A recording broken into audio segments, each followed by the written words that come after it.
Mr.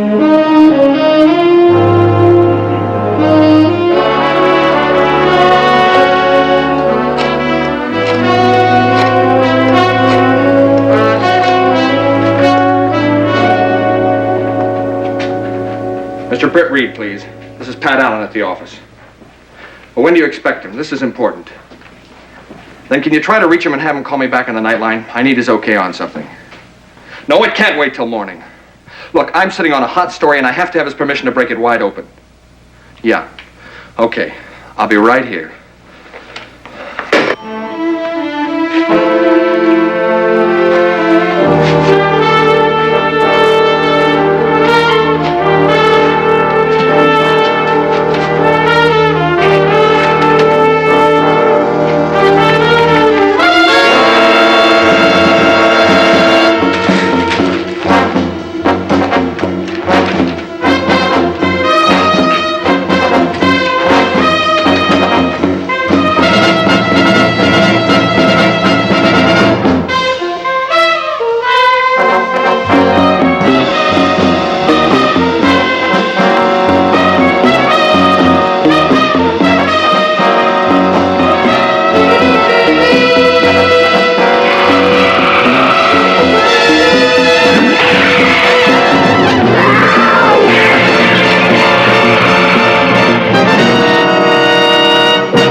Another challenge for the Green Hornet. His aide, Cato, and their rolling arsenal, the Black Beauty. On police records, a wanted criminal, the Green Hornet is really Britt Reed, owner-publisher of the Daily Sentinel.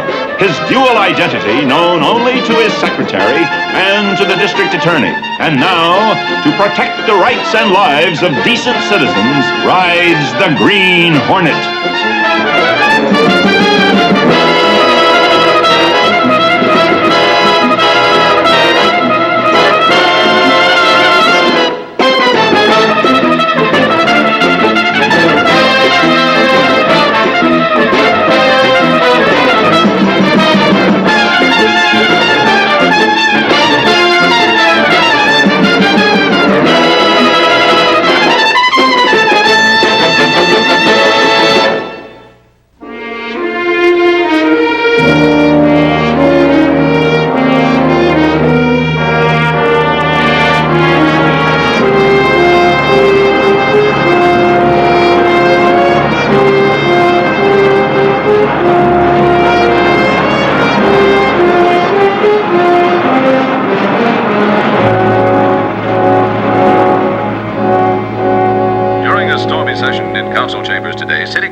Assured the mayor's special committee that he would vote against any increase in taxes this year. And here's an additional note on the bizarre death of Daily Sentinel reporter Pat Allen. The only witness, maintenance worker Mrs. Martha Crown, hospitalized by shock, has shed no further light on the matter. District Attorney Scanlon and the police have theorized that the leopard, which escaped from the zoo only blocks from the Sentinel building, was panicked by traffic and sought shelter in the building. Meanwhile, on the national scene today,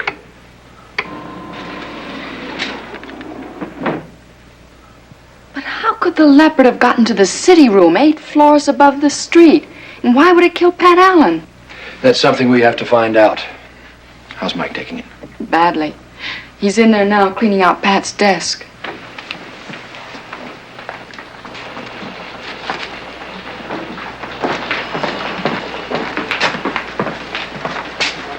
What's that? On a huge walled estate near Danforth. All that's left of Pat Allen. The rejected lead line. Shouldn't we save that for the police? What for? They've already closed the file on this case.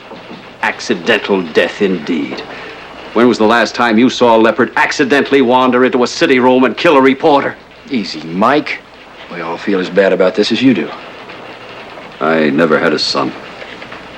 Pat Allen came as close to being that as anyone could. He was really keyed up about that story he was working on. I wonder what it was. Cato said when he... Where'd that come from? It fell out of this package of cigarettes. They were Pat's. What is it? Looks like a miniaturized transmitter. Type that are used in space capsules. I told you, you can't disturb I've got to tell him he's all wrong about this. What's this all about, Miss Kate? Well, I tried to stop him, Mr. Reed. So you're Mr. Reed. Flora would never have done a thing like this. Mr. Melvin is the leopard keeper at the zoo. And I want to tell you that Flora couldn't have killed your reporter. Couldn't. Well, she's 18 years old, Mr. Reed. She's lost most of her teeth, and her claws are worn down to nubs. If she were still in the jungle, I don't think she'd be alive. She was mighty lively last night. Did you write this story? So happens I did. Why? I've lived with these animals all my life, and none of them would hurt anyone. That's something poor Pat Allen might find hard to believe. The boy was just starting a great career, and it went out that window with him. Thanks to your leopard. Oh, Mr. Reed? Mr. Reed? Where will you be? At home. I'll be back in about an hour. Well,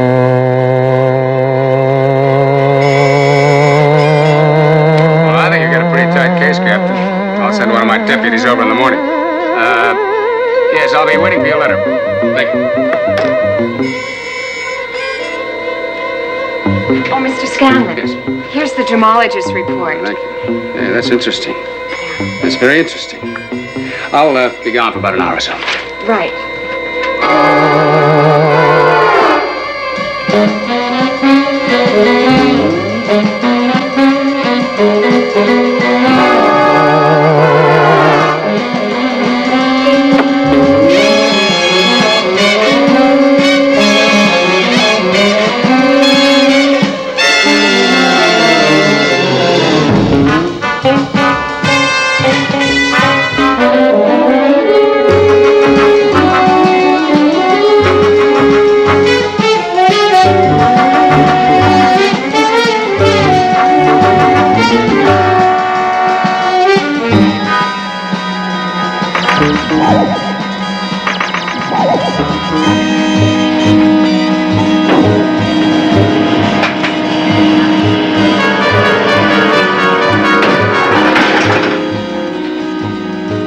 If you hadn't buzzed me, I would have called you.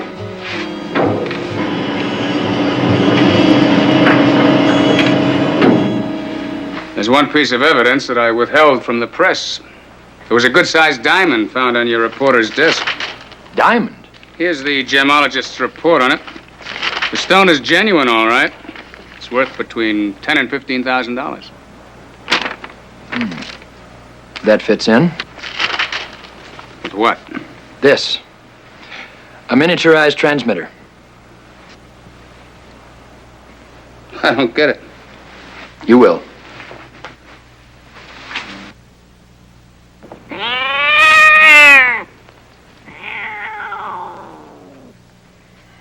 Now, do you understand? Should I? Mr. Reed's residence is Miss Case. Thanks, Cato. Yes, Miss Case? According to the Humane Society, there are 9 leopards in the area, and all accounted for last night. Thanks. Something else. 3 years ago, we did a feature on a gemologist, Frank Miller. Dig out a copy and get it right to me? Fine. Miller? That's the name on this report. He was working on a process to manufacture the perfect diamond. The stone Pat had might be one of his.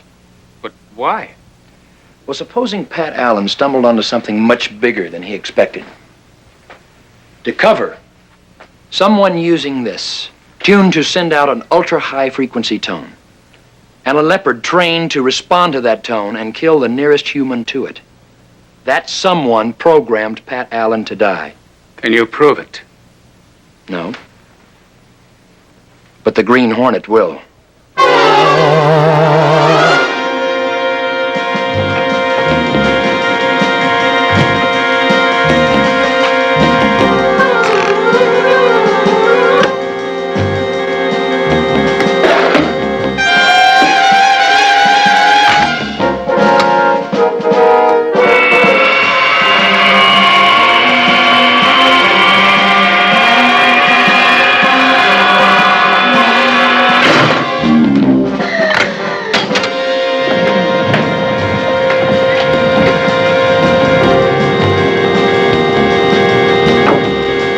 Check the scanner, Cato.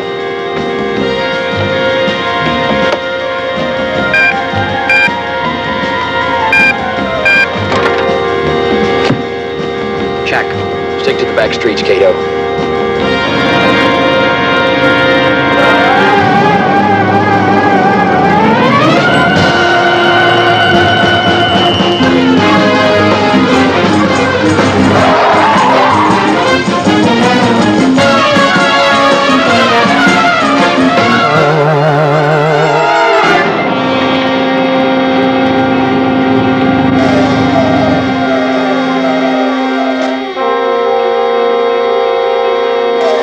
I'll go in alone, Cato.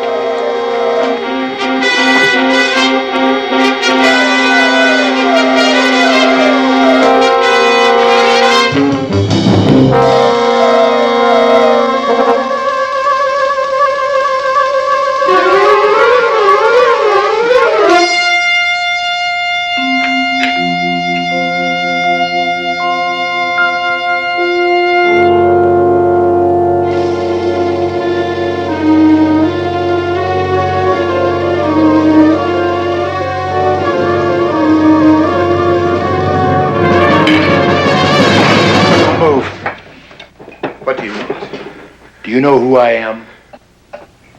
The Green Hornet. I'm here to make you a proposition. What would you want with me? This. How are you progressing with it? I gave that up long ago. Oh, you're lying, Miller. Please. If I perfected the process, would I be living like this? You might. If you were waiting for the ideal plan to exploit it. I could flood the world diamond market with your perfect imitations. I could make you millions. Millions. Millions. Come with me.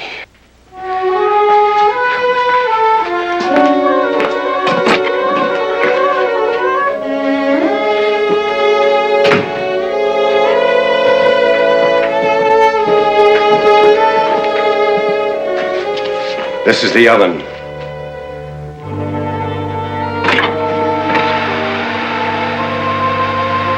Fragments of worthless carbon.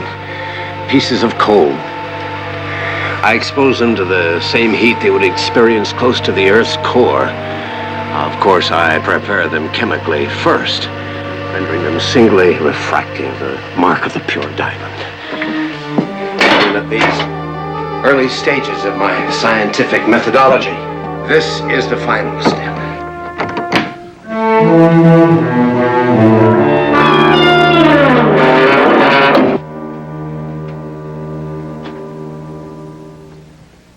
Come closer.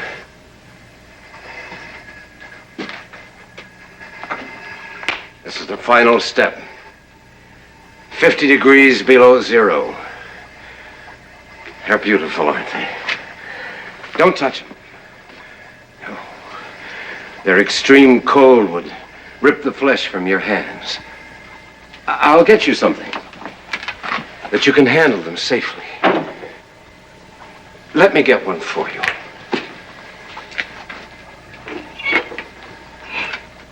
There. Isn't it beautiful? Examine it. Look at it. Have a good look at it. Examine it closely.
Okay. Did Miller get away?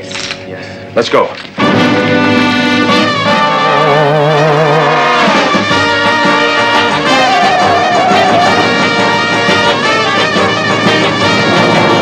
Cato, at Activate the scanner generator. Activated.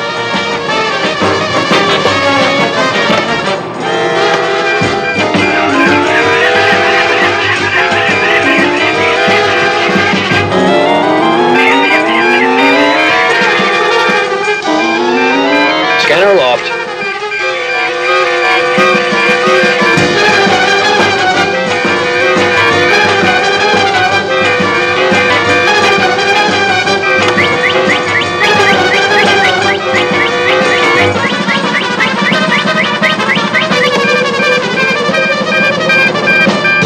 Got him, Cato. Coordinates 2, 47, and 19. Let's go.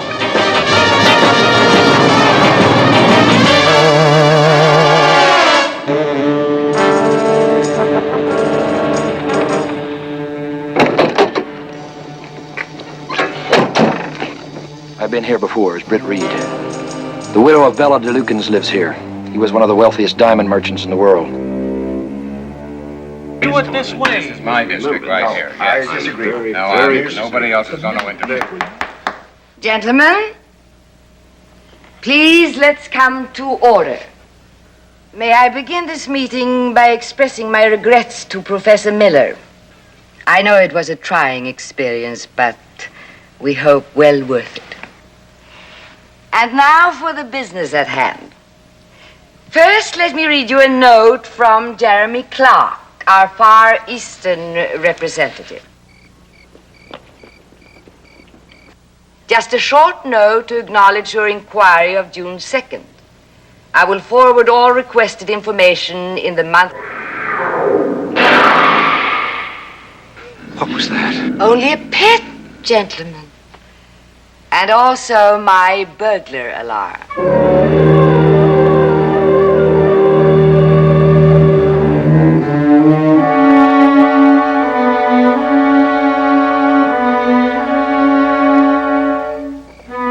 And so, by including Professor Miller's diamonds in the shipments of my late husband's genuine merchandise, we can improve and increase profits 1,000-fold. Then there'll be enough for all of us. You told me you got rid of him. I thought I had. The Honorable Mr. Miller. Please. I was frightened. No need to be. Now that we're partners. I don't know of any such arrangement. 5 years ago, I accepted the responsibility to manage my late dear husband's business. It does very well, and it's quite legitimate. Naturally. But you cut me in, or I cut you out.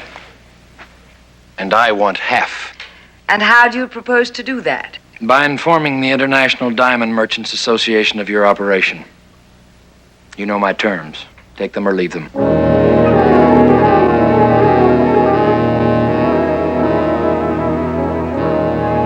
Gentlemen, the Green Hornet leaves us little choice. I'm afraid we must yield to his demands.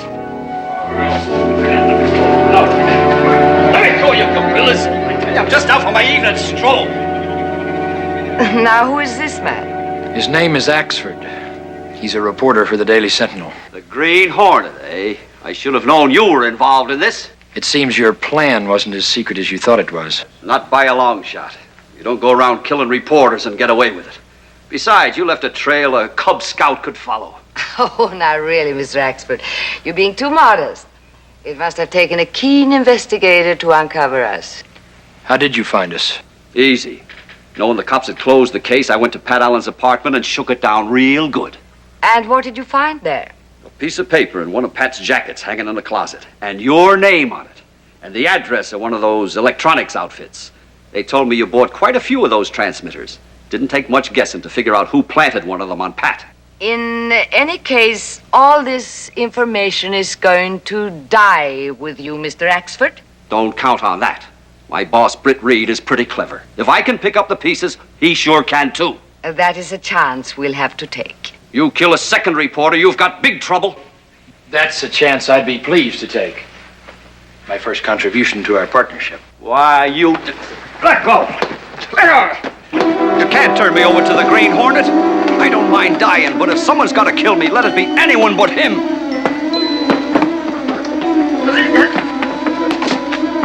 We'll take him.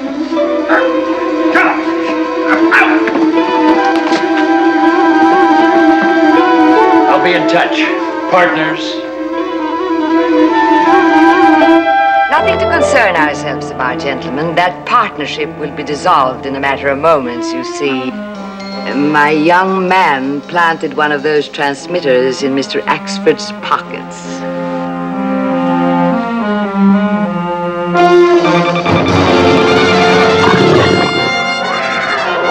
She's released the leopard. Double cross. Now, isn't that beautiful, Wyatt? We better make our stand here. That cat can outrun us.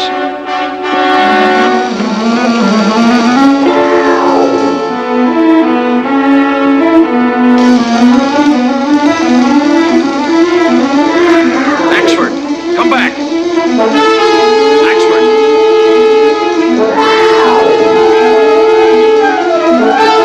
Axford. Axford, the cat's after you.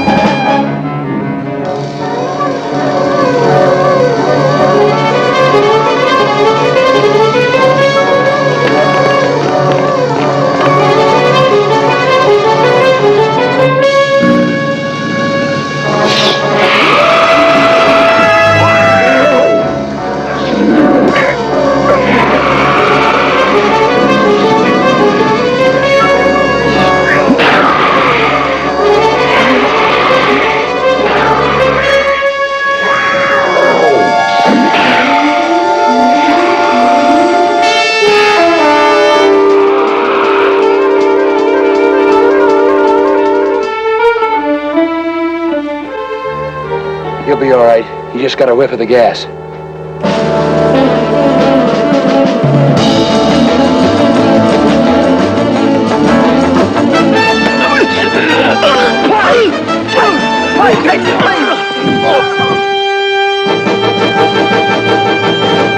Let's get back to the house.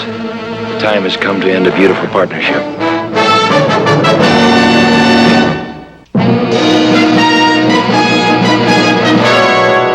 You're a 14-carat hero, Mike. We're all very proud of you. Well, thanks. But that blasted Green Hornet. First, he knocks me out with the green gas, even though it saves my life. Then, he leaves that gang tied up for me like a gift package. Makes me wonder if he's as bad as I think he is.